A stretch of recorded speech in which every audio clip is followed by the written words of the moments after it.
नेकपा एमालेका उपाध्यक्ष सुभाष नेवाङले आगामी निर्वाचनमा सरकारले गरेका एक हिसाब लिएर जनतामा जाने बताउनु भएको छ।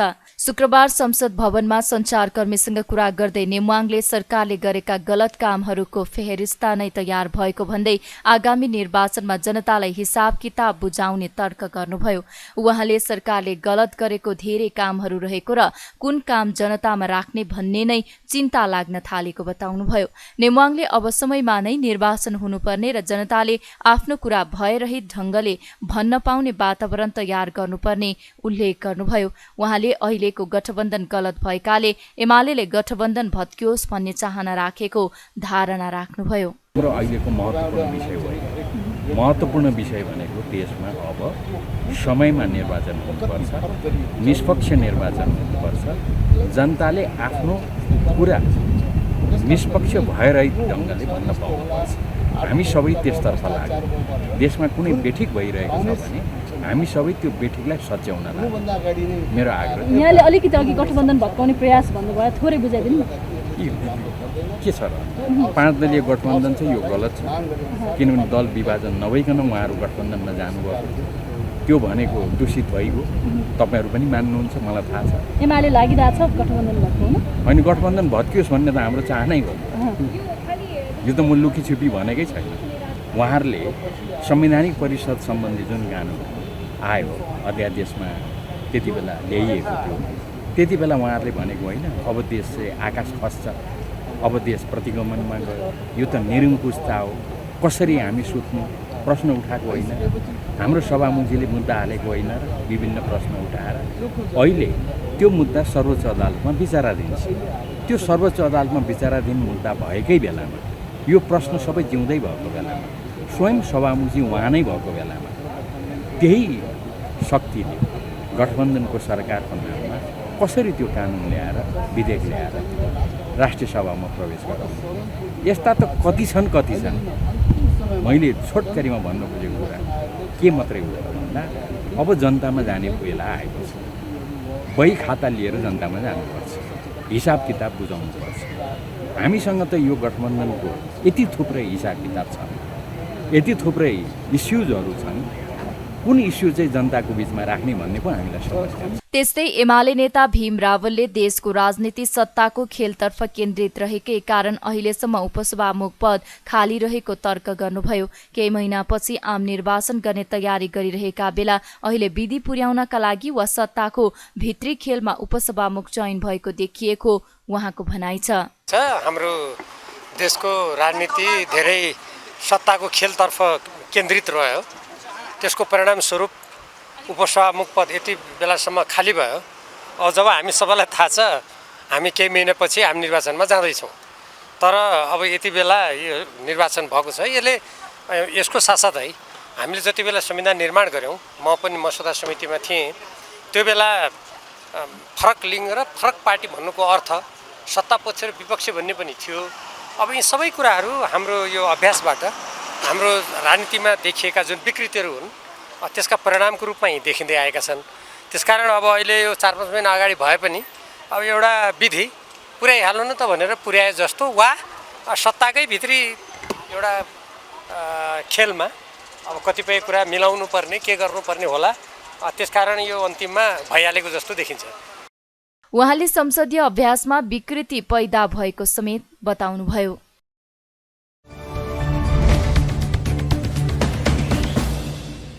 प्रतिनिधि सभाको उपसभामुखमा नेपाली कांग्रेसकी सचेतक पुष्पा भुषाल गौतम निर्वाचित हुनुभएको छ। प्रतिनिधि सभाको शुक्रबारको बैठकमा भएको उपसभामुख पदको निर्वाचन प्रक्रिया मार्फत भुषाललाई उपसभामुख पदमा निर्वाचित गरियोस् भन्ने प्रस्तावको पक्षमा 148 मत, उक्त प्रस्तावको विपक्षमा 93 र मत दिन्न भन्नेमा 1 मत परेको थियो। बैठकमा जम्मा 242 जना सांसदको उपस्थिति रहेको थियो।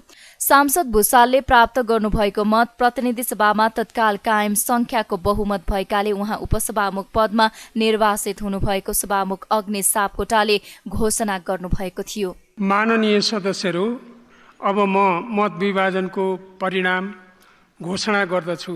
मान्य सदस्यहरू, आजको मतदानमा उपस्थित मान्य सदस्यहरूको संख्या 242 रहेको छ।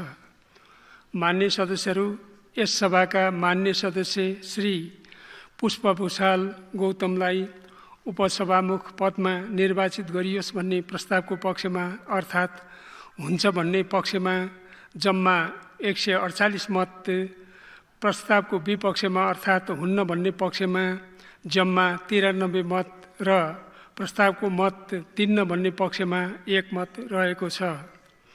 मान्य सदस्यहरू, यस सभाका मान्य सदस्य श्री पुष्प भुषाल गौतमलाई उपसभामुख पदमा निर्वाचित गरियोस् भन्ने प्रस्तावको पक्षमा 148 मत परेको र उक्त सङ्ख्या प्रतिनिधि सभामा तत्काल कायम रहेका सम्पूर्ण सदस्य सङ्ख्याको बहुमत भएकोले यस सभाका मान्य सदस्य श्री पुष्प भुषाल गौतमलाई उपसभामुख पदमा निर्वाचित गरियोस् भन्ने प्रस्ताव बहुमतले पारित भएको घोषणा गर्दछु।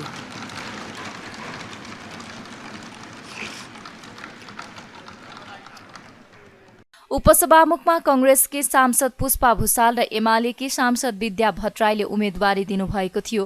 तत्कालीन उपसभामुख डाक्टर शिवमाया तुम्बा हाम्फेले 2076 साल माघ 6 गते आफ्नो पदबाट राजीनामा दिएपछि प्रतिनिधि सभाको उपसभामुख पद रिक्त रहेको थियो। करिब 2.5 वर्षपछि प्रतिनिधि सभाले उपसभामुख पाएको हो।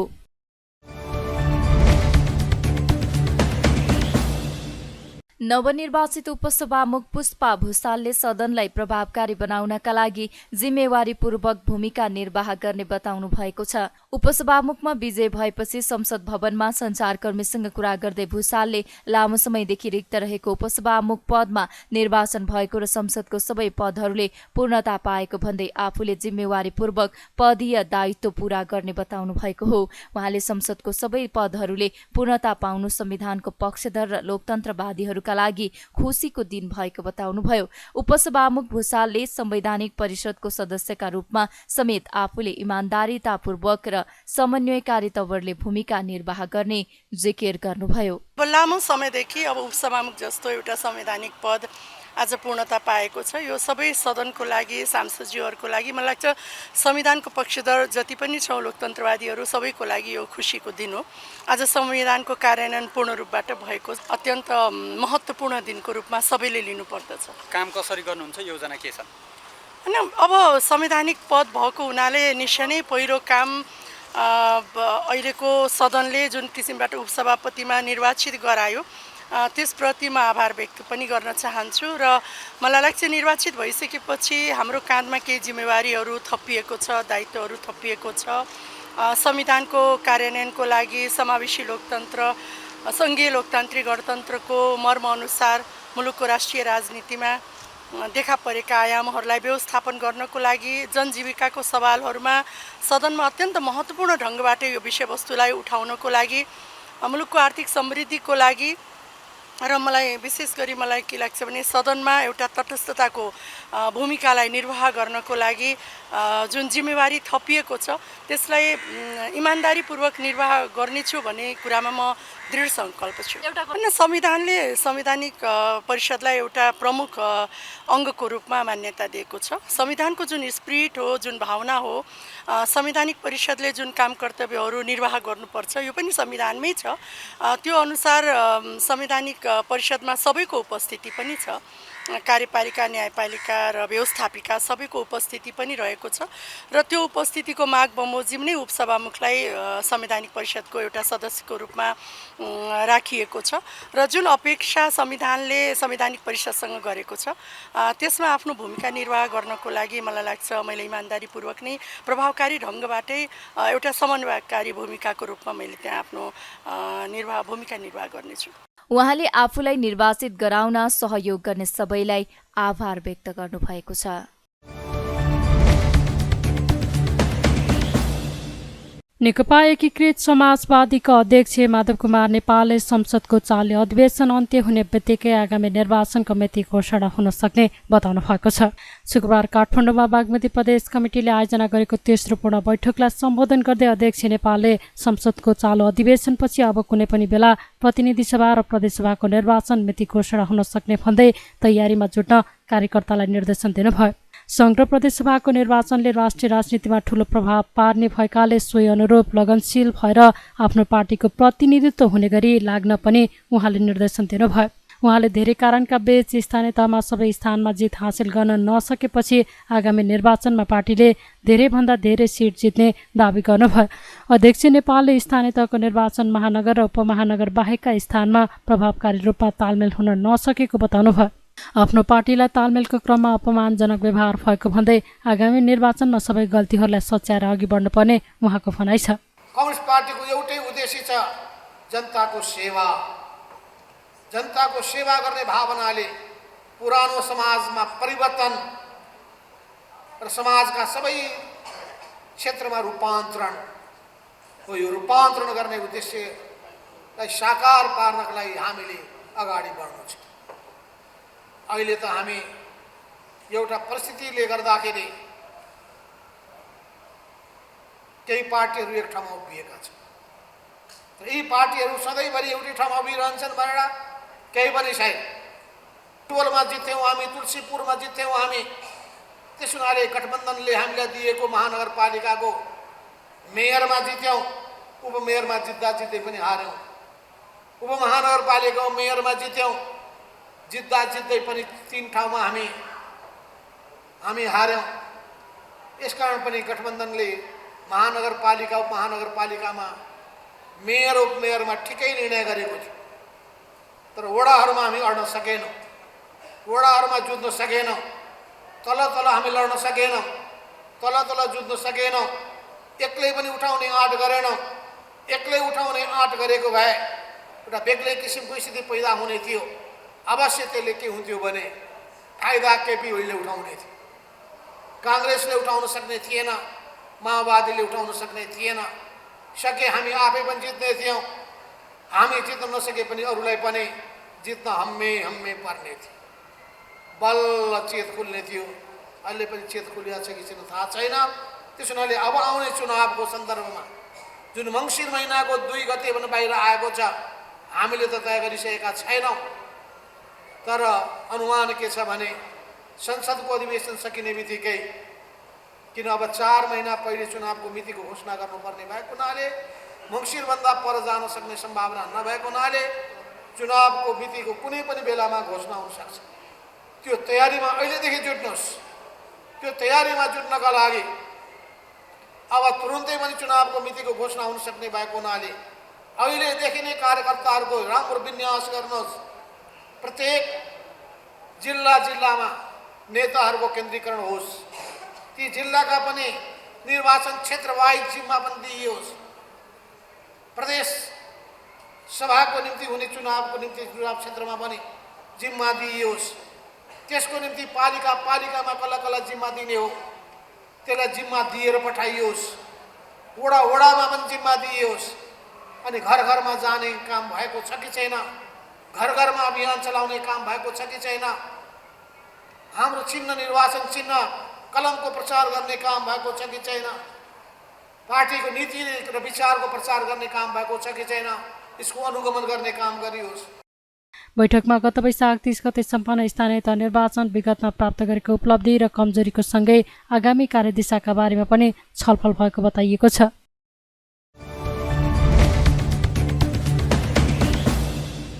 नेकपा एमाले सरकारले गएको 1 वर्षको समयको बर्बादी मात्र गरेको आरोप लगाएको छ। एमालेको केन्द्रीय स्वास्थ्य तथा जनसङ्ख्या विभागले शुक्रबार पार्टी कार्यालय च्यासलमा पत्रकार सम्मेलन गर्दै गठबन्धनले जारी गरेको न्यूनतम साझा कार्यक्रम, सरकारद्वारा प्रस्तुत नीति कार्यक्रम र विनियोजित बजेट र कार्यान्वयनलाई हेर्दा 1 वर्ष समयको बर्बादी मात्र गरेको आरोप लगाएको हो। संविधानको रक्षा र कार्यान्वयन, लोकतन्त्रको सुदृढीकरण, संघीय प्रणालीको सुदृढीकरण, जनजीविका र राष्ट्रियताको सवाल, अन्तर्राष्ट्रिय सम्बन्ध, सुशासन र भ्रष्टाचार नियन्त्रणका प्रश्नमा सरकार पुरै असफल भएको एमालेले जनाएको छ। संविधानमा उल्लेख गरिएको स्वास्थ्य र शिक्षा जस्तो मौलिक हकको कार्यान्वयन गरी समाजवादको आधार तयार गर्ने सवालमा सरकारले कुनै काम गर्न नसकेको एमाले स्वास्थ्य विभाग प्रमुख योगेश भट्टराईले बताउनुभयो। उहाँले कमजोर व्यवस्थापन र नेतृत्वका कारण 10 लाख मात्रा बढी कोरोना खोपको मिति सकिएर फालिएको र अर्को 20 लाख खोप खेर जाने अवस्थामा रहेको आरोप लगाउनुभयो। सरकारको प्राथमिकता खोप रहेको र 2078 चैत मसान्तसम्म 100% खोप लगाउने भनी गरेको घोषणा हावादारी गफमा परिणत भएको र बालबालिकामा खोपको पहुँच अझै पनि अत्यन्तै न्यून रहेको भट्टराईले बताउनुभयो। उहाँले निजामती सुरक्षा अङ्ग र शैक्षिक क्षेत्र लगायत सबै औपचारिक क्षेत्रलाई बिमाको दायरामा ल्याउने बिमा ऐन 2074 को अवधारणा कार्यान्वयनमा सरकार असफल भएको तर्क गर्नुभयो। संविधानको गलत व्याख्या गरी नेकपा एमाले नेतृत्वको सरकारलाई विस्थापित गरेर नेपाली काङ्ग्रेसका सभापति शेरबहादुर देउवाको नेतृत्वमा 5 दलीय गठबन्धनको सरकार बनेको 79 असार 29 गते 1 वर्ष पुरा भएको छ। सरकार गठनसँगै गठबन्धनले जारी गरेको न्यूनतम साझा कार्यक्रम, सङ्घीय संसदमा प्रधानमन्त्रीले गर्नुभएको सम्बोधन, सरकारद्वारा प्रस्तुत नीति कार्यक्रम र विनियोजन बजेट र त्यसको कार्यान्वयनलाई हेर्दा यो सरकारले गएको 1 वर्ष समयको बर्बादी मात्र गरेको देखिन्छ। संविधानको रक्षा र कार्यान्वयन, लोकतन्त्रको सुदृढीकरण, सङ्घीय प्रणालीको सुदृढीकरण, जनजीविकाको सवाल र राष्ट्रियताको रक्षा, अन्तर्राष्ट्रिय सम्बन्धको सुधार, सुशासन कायम गर्ने कुरा, भ्रष्टाचार नियन्त्रण गर्ने जस्ता प्रश्नमा सरकार पुरै असफल भएको महसुस भएको छ। संविधानमा उल्लेख गरेको स्वास्थ्य र शिक्षा जस्तो मौलिक हकको कार्यान्वयन गरी समाजवादको आधार तयार गर्ने सवालमा त सरकारले छेउटुप्पो नै फेला पार्न सकिएको छैन। नेकपा एमालेको स्वास्थ्य तथा जनसङ्ख्या विभाग मार्फत शेरबहादुर देउवा नेतृत्वको सरकारको गएको 1 वर्षको स्वास्थ्य क्षेत्रको मूल्याङ्कनलाई यहाँहरू सञ्चारकर्मी मित्रहरू मार्फत आम जनसमुदाय समक्ष प्रस्तुत गरेका छौँ। यो मूल्याङ्कन प्रमुख प्रतिपक्षी दलका हैसियतले सरकारप्रतिको नेकपा एमालेको निगरानी र खबरदारी पनि हो। नम्बर 1, कोभिड-19 को महामारीलाई नियन्त्रण गर्नका लागि विश्व स्वास्थ्य सङ्गठनले नेपाल लगायतका देशहरूलाई सन् 2022 जुन महिनाको अन्तिम अथवा असार 15 गतेसम्म कुल जनसङ्ख्याको 70% कोभिड विरुद्धको खोप लगाउनु पर्ने भनिदिएको लक्ष्य स्वास्थ्य तथा जनसङ्ख्या मन्त्रालयको कमजोर व्यवस्थापन र कमजोर नेतृत्वका कारण पर्याप्त खोप हुँदाहुँदै पनि पुरा हुन सकेको छैन। बरु पूर्ववर्ती केपी ओली नेतृत्वको सरकारको पालामा भएका सम्झौता बमोजिम प्राप्त भएका करिब 5 करोड 80 लाख खोपको समुचित व्यवस्थापन मात्र गरेको भए पनि 2 मात्रा खोप सबै नेपालीले अहिलेसम्म पाउने थिए। तर कमजोर व्यवस्थापन र नेतृत्वका कारण 10 लाख मात्रा बढी खोप मिति सकिएर फालिएको तितो सत्य हाम्रा सामु छ। पछिल्लो सूचना अनुसार मन्त्रालयले थप 20 लाख डोज खोप मिति सकिएर फाल्ने तयारीमा लागेको हामीले सूचना पाएका छौँ। प्रधानमन्त्री शेरबहादुर देउवाले आफ्नो सरकारको प्राथमिकता खोप रहेको र 78 चैत्र मसान्तसम्म 100% खोप लगाउने भनी गरेको घोषणा हावादारी गफमा परिणत भएको छ। त्यस्तै एमाले शहीद धर्मभक्त मानव अङ्ग प्रत्यार्पण केन्द्रमा व्यक्ति केन्द्रित गरी गठन आदेश संशोधन गरिएको र यस्ता कार्यले संस्थागत विकासमा दीर्घकालीन असर गर्ने निश्चित रहेको जनाएको छ। आम महिलाहरूले प्रयोगमा ल्याउने सेनिटरी प्याडको सन्दर्भमा सरकारले लिएको नीतिले राष्ट्रिय उद्योगलाई धराशायी पारेको र यसले सरकारी नेतृत्व नीतिगत भ्रष्टाचारमा संलग्न भएको ज्वलन्त प्रमाणित भएको एमाले जनाएको छ।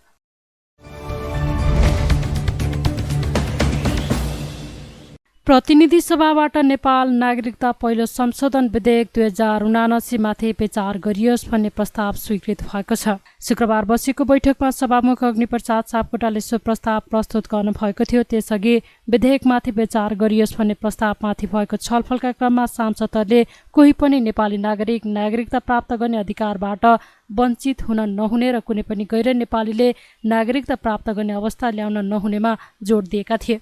उनीहरूले नागरिकता विधेयक पारित भएपछि लामो समयदेखि नागरिकता प्राप्त गर्न नसकेको सन्ततिले नागरिकता प्राप्त गर्ने बताएका थिए। उनीहरूले नागरिकता सरल ढङ्गबाट प्राप्त गर्ने वातावरण बनाउन सरकारको ध्यानकर्षण गराए। सांसदहरूले राखेका जिज्ञासाको जवाफ दिँदै गृहमन्त्री बालकृष्ण खाँडले विधेयकमा केही समस्या देखिए परिमार्जन गर्न सकिने बताउनुभयो। उहाँले कुनै पनि नेपाली नागरिकहरू नागरिकताविहीन हुन नपरोस् भन्ने उद्देश्यका साथ नै सरकारले नागरिकता विधेयक ल्याएको धारणा राख्नुभयो। पछिल्लो पटक हाम्रो संविधानको हाम्रो नक्सा भएको अनुसूची बदल्दाखेरि पनि हामीले संविधान संशोधन गरेकै हो सबै सहमतिमै।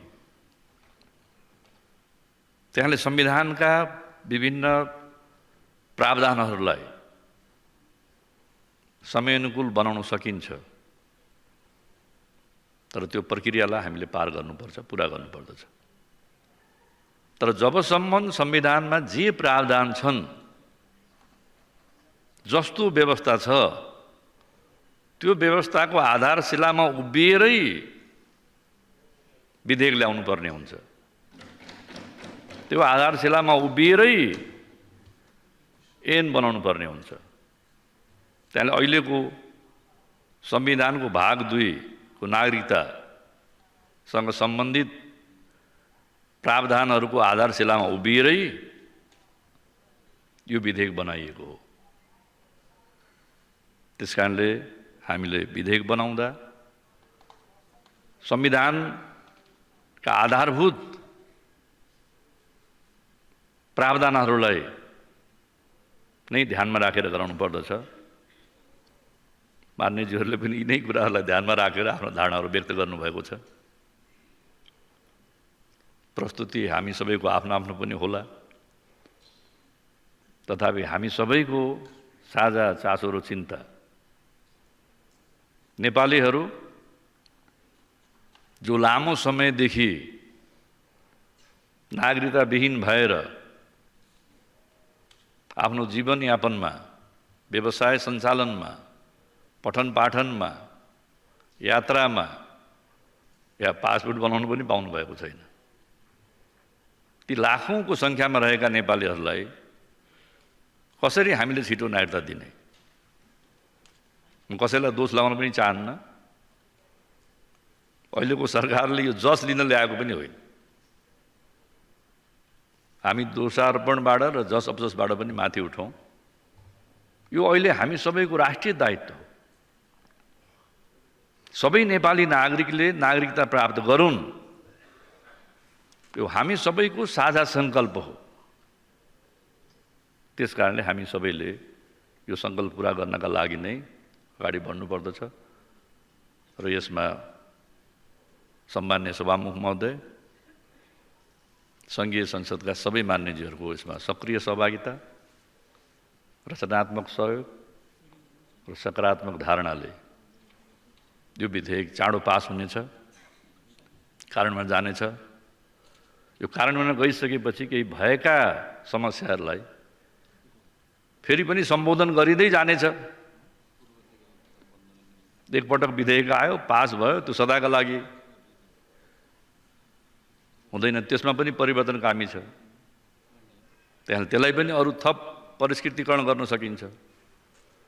त्यही म सबै मान्यजीहरूलाई धन्यवाद दिँदै यो नागरिकता विधेयकमा उठेका मान्यजीहरूको जिज्ञासा र छलफलमा उठेका महत्त्वपूर्ण विचारको म हार्दिक सम्मान गर्दै आफ्नो भनाइ यहीँ टुङ्ग्याउँछु। धन्यवाद।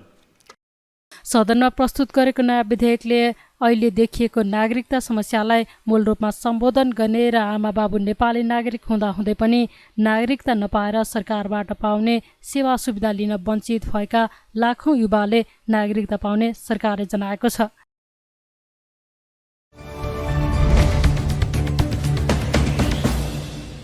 तीन दिने भारत भ्रमणका लागि नेकपा माओवादी केन्द्रका अध्यक्ष पुष्पकमल दाहाल प्रचण्ड शुक्रबार नयाँ दिल्ली जानुभएको छ। भारतीय जनता पार्टी भाजपाका अध्यक्ष जेपी नड्डाको निमन्त्रणामा प्रचण्ड शुक्रबार भारत जानुभएको हो। उहाँले आफ्नो भ्रमण आकस्मिक नभएको र भ्रमण सद्भावना भ्रमण भएको बताउनुभयो।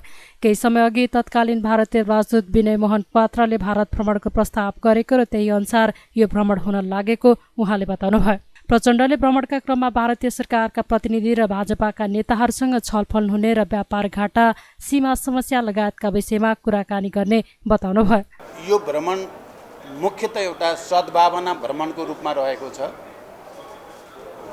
नेपाल राष्ट्र र नेपाली जनताको हितलाई केन्द्रबिन्दुमा राखेर नेपाल भारत सम्बन्धलाई अझ राम्रो कसरी बनाउने भन्ने विषयमा नै मेरो मुख्य रूपमा भारत सरकारका प्रतिनिधि र भारतीय जनता पार्टीका नेताहरूसँग कुराकानी हुन्छ र यो भ्रमणको विषयलाई लिएर विभिन्न चर्चा परिचर्चा अस्तिदेखि यहाँ भइरहेको छ। तपाईँहरूले पनि कुनै न कुनै रूपमा यसमा टिप्पणीहरू गर्नुभएको छ। पहिला यो भ्रमण बाहिर आउँदा त आकस्मिक जस्तो देखियो, तर मेरो लागि, हाम्रो पार्टीको लागि यो आकस्मिक होइन। 1.5-2 महिना अगाडिबाट नै जति बेला यहाँ राजदूत त्यति बेला विनय क्वात्रा हुनुहुन्थ्यो, उहाँको बेलामा नै उपयुक्त समयमा भारत भ्रमण आवश्यक छ, म त्यो वातावरण मिलाउँदैछु भनेर उहाँले भन्नुहुन्थ्यो।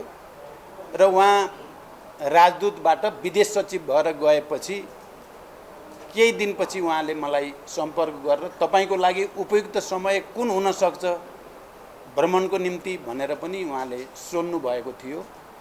मैले हाम्रो पार्टीको केन्द्रीय समितिको बैठकको मिति र सबै स्थिति हेर्दा जुलाई महिनाको दोस्रो हप्ता या तेस्रो हप्ता कुनै पनि दिन हुनसक्छ भनेर मैले भनेको थिएँ त्यति बेलै।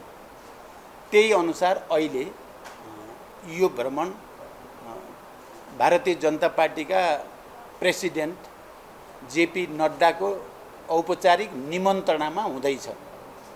त्यसकारण यो आकस्मिक होइन र यो संयोग जस्तो चिनिया अन्तर्राष्ट्रिय विभागका प्रमुख र उहाँको नेतृत्वको टोली नेपाल भ्रमणमा आउने कुरा जति बेला मेरो भारतीय विदेश सचिवसँग यो कुराकानी हुँदै थियो त्यति बेला कुनै थाहा पनि थिएन। त्यसकारण चिनिया सरकारका अन्तर्राष्ट्रिय कम्युनिस्ट पार्टीका अन्तर्राष्ट्रिय विभागका प्रमुख आउने कुरा र जाने कुरासँग यो जुलाई दोस्रो या तेस्रो हप्तामा भारतमा एउटा औपचारिक भ्रमण गर्ने कुराको कुनै सम्बन्ध छैन। म यो कुरा प्रष्ट पार्न चाहन्छु। अनावश्यक कन्फ्युजन कसैलाई नरहोस् भन्ने मेरो तपाईहरू मार्फत सम्पूर्ण नेपाली जनतासँग मेरो अनुरोध छ। मैले सुरुमा नै भने यो सद्भावना भ्रमणको रूपमा छ। नेपाल राष्ट्र र नेपाली जनताको हितलाई केन्द्रबिन्दुमा राखेर नेपाल भारत सम्बन्धका विविध पक्षहरूमा चर्चा स्वाभाविक रूपले हुने नै छ। मैले विगतमा झैँ यसपालि पनि नेपालको समग्र विकासको निम्ति द्विपक्षीय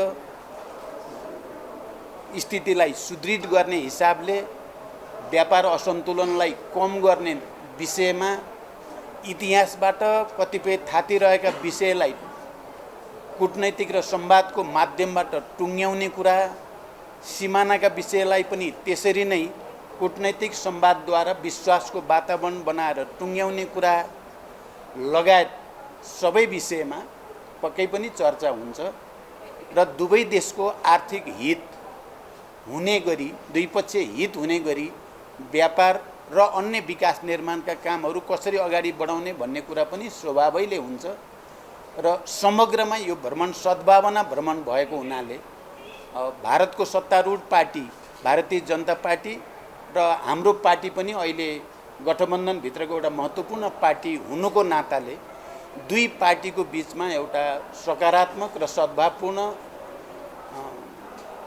वातावरण निर्माण गर्ने र त्यसलाई सुदृढ गर्ने कुरामा पक्कै पनि यो केन्द्रित हुन्छ। त्यसकारण यो भ्रमण अन्ततः दुवै देशका राजनीतिक नेतृत्व, पार्टीहरू, जनता र दुई देशको सम्बन्ध सुदृढ गर्ने विषयमा नै केन्द्रित हुनेछ।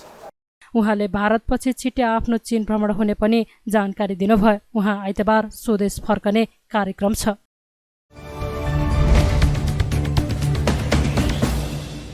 भारत सरकारले नेपालको बाढी तथा प्राकृतिक प्रकोप प्रभावितका लागि राहत सामग्री सहयोग गरेको छ। शुक्रबार सिंहदरबारमा नेपालका लागि भारतीय राजदूत नवीन श्रीवास्तवले गृहमन्त्री बालकृष्ण खाँडलाई 3000 टेन्ट र 10वटा रबर बोट सहयोग हस्तान्तरण गर्नुभएको हो। हस्तान्तरण समारोहमा गृहमन्त्री खाँडले राहत सामग्री सहयोगका लागि भारतीय जनता र भारत सरकारप्रति आभार व्यक्त गर्नुभयो। नेपाल र भारतबीच सरकार मात्रै नभएर जनता जनताबीच सम्बन्ध रहेको उल्लेख गर्दै गृहमन्त्री खाँडले उक्त सम्बन्धलाई अझै प्रगाढ बनाउन नेपाल सदैव तयार रहेको बताउनुभयो। गृहमन्त्री खाँडले विपदको बेला भारत सरकारले सहयोग गर्दै आएको र आगामी दिनमा पनि सहयोग प्राप्त भइरहने विश्वास व्यक्त गर्नुभयो। Our friendship between Nepal and India is unique in itself and humanitarian assistance and disaster preparedness and response support has always been instrumental in saving lives and providing needful relief support to disaster affected people in Nepal. The continual support of Government of India to Nepal very praiseworthy. It demonstrates the good relationship between the two nations, fostering people-to-people relation. I would like to express my gratitude to the Embassy of India in Kathmandu for their coordinating and facilitating role in this humanitarian assistance cooperation and everlasting friendship between Nepal and India. समारोहमा राजदूत श्रीवास्तवले आफ्नो कार्यकालमा नेपाल भारत सम्बन्ध अझै प्रगाढ बनाउने कोसिस रहने प्रतिबद्धता जनाउनुभयो। नेपाल की सम्माननीय राष्ट्रपति श्रीमती भंडारी जी से मिला था तो उन्होंने कहा था भारत और नेपाल दुख सुख के साथी हैं। तो इसी दुख सुख के साथी की वजह से आज जब नेपाल ने हमसे रिक्वेस्ट किया कि उन्हें कुछ सामग्री की ज़रूरत है तो मुझे बहुत खुशी और संतोष है कि भारत सरकार की प्रयासों की वजह से मानसून की शुरुआत में ही हम ये सामग्री नेपाल को उपलब्ध करा पाए हैं। कुल मिला के करीब 3000 टेंट्स हैं और 10 इन्फ्लेटेबल रबराइज बोट्स हैं जो कि हम उम्मीद करते हैं कि बाढ़ की इस क्षति में काफ़ी मददगार साबित होंगी।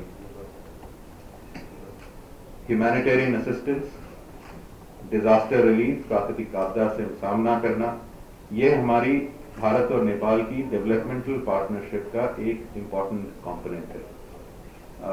हम दोनों देश एक डेवलपिंग देश हैं, तो इस तरह की प्राकृतिक आपदाओं से मिल के उनका सामना करना और उनके लिए करेक्टिव एक्शन लेना, ये बहुत ज़रूरी है। भारत हमेशा और सदैव, अभी भी नहीं फ्यूचर में भी नेपाल के साथ मिलकर इन प्राकृतिक आपदाओं का सामना करेगा। इनके लिए जो भी कैपेसिटी बिल्डिंग कर सकते हैं वह भी हम कोशिश करेंगे। राजदूत श्रीवास्तवले प्रकोप प्रभावितका लागि सहयोग जारी रहने विश्वास दिलाउनुभयो।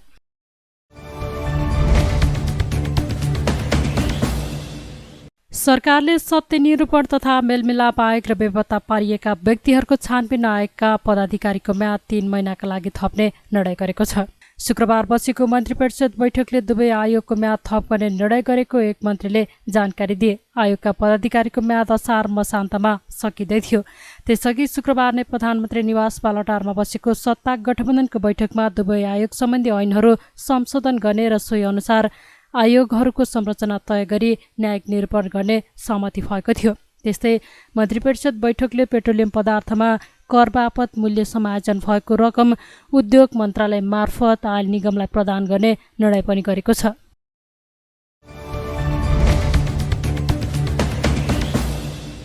कैलाश थुम्की नामले परिचित उदयपुर जिल्लाको चौदण्डी गढी नगरपालिका 6 बेलटार स्थित धार्मिक स्थलमा लिङ्गेश्वर शिवालय मन्दिर स्थापना गरिएको छ। धार्मिक तथा पर्यटकीय स्थलको रूपमा विकसित हुँदै गरेको मन्दिरमा दानवीरहरूको सहयोगले उदयपुरकै पहिलो धार्मिक तथा वृद्ध साधु सन्त आश्रम समेत निर्माण गरिएको छ। चौदण्डी गढी नगरपालिका 6 कैलाश थुम्कीमा हिन्दू धर्मका शिव पञ्चायन, बजरङ्गबली, धुनेश्वर, विश्वकर्मा बाबाका मन्दिर सहित हवन गृह, विवाह मण्डप, वृद्धाश्रम आदि निर्माण गरिएका छन्। 2061 सालमा फुसको घर निर्माण गरेर धार्मिक, पर्यटकीय र साधु सन्त तथा वृद्धाश्रम बनाउन लागि परेका महन्त लीलापुरीले सहयोगी हातहरूलाई अनुरोध गर्दै 18 वर्षको अवधिमा लिङ्गेश्वर महादेव परिसरमा देवी, सरस्वती, विष्णु, गणेश, लक्ष्मी, पञ्चायन लगायत थुप्रै मन्दिर निर्माण सम्पन्न गराउन सफल हुनुभएको हो। लगभग 50 जना वृद्ध तथा साधु सन्त बस्न सक्ने क्षमता रहेको लिङ्गेश्वर महादेव मठमा हाल 11 जना साधु सन्त आश्रम रहेका छन्। उक्त लिङ्गेश्वर शिवालय मन्दिरमा 8 देखि 10 जनासम्म साधु सन्त दैनिक जसो आउने जाने गर्ने गरेको महन्त लीलापुरीले जानकारी दिनुभएको छ। हिन्दू धर्मको सम्पूर्ण मठ मन्दिर एकै ठाउँमा रहेको उक्त कैलाश थुम्कीलाई अझ विस्तार गर्दै 1000 सम्म साधु सन्त र वृद्ध वृद्धालाई आश्रय दिने लक्ष्य राखिएको मन्दिर व्यवस्थापन समितिका सचिव जनक बहादुर कार्कीले जानकारी दिनुभयो। हरेक वर्ष श्रावण महिनामा त्रियुगा नदीको जल ल्याएर भक्तजनहरूले उक्त कैलाश थुम्कीमा रहेको लिङ्गेश्वर शिवालयमा जल चढाउने गरेका छन्। त्रियुगा नदीको उद्गम स्थल रौता पोखरी भएकोले उक्त नदीको जललाई पवित्र जलको रूपमा लिने गरिएको छ। रौता पोखरीका विभिन्न विशेषता रहेका छन्। पोखरी भएर पनि उक्त पोखरीमा माछा पाइँदैन भने धेरै उचाइमा रहेको रौता पोखरीमा पानी कहिले नसुक्ने बताइएको छ। रौता पोखरी वरिपरि प्रशस्त रुखहरू रहेका छन्, तर यी रुखबाट झरेका पात पतिङ्गरलाई चराचुरुङ्गीहरूले चुच्चामा च्यापेर आफ्नो गुडमा लैजाने गरेका छन्। प्रकृति निर्मित यस रौता पोखरीका 7 निकास धारा रहेका छन्। 7 मध्ये 3 धारा प्रवाहित भई बनेको नदी हुनाले त्रियुगा भनिएको हो। उक्त त्रियुगा नदीको पवित्र जल लिएर लिङ्गेश्वर शिवालय मन्दिर बेलटारमा जल चढाउनाले मनोकांक्षा पूरा हुने विश्वास गरिएको छ। हरेक वर्ष बोलबम गरिँदै आएको उक्त मन्दिरमा यो वर्ष श्रावणको पहिलो सोमबारबाट 11 दिनसम्म संगीतमय शिव पुराण श्रवण गर्दै बोलबम गर्न सकिने मन्दिर व्यवस्थापन समितिले जनाएको छ।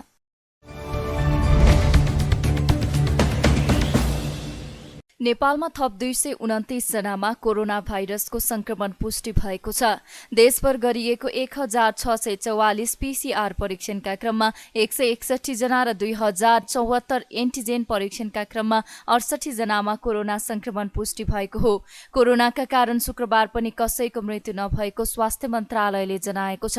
त्यस्तै थप 48 जना निको हुँदा हालसम्म नेपालमा 9,67,906 जना निको भएका छन्। हाल नेपालमा 1284 सक्रिय संक्रमित आइसोलेसनमा रहेको मन्त्रालयले जनाएको छ। उदयपुर जिल्ला पूर्ण खोप सुनिश्चित जिल्ला घोषणा भएको छ। जिल्ला समन्वय समितिका प्रमुख गौर बहादुर विश्वकर्माले शुक्रबार एक कार्यक्रमका बीच उदयपुर जिल्लालाई पूर्ण खोप सुनिश्चित तथा दिगोपना जिल्ला घोषणा गर्नुभएको हो।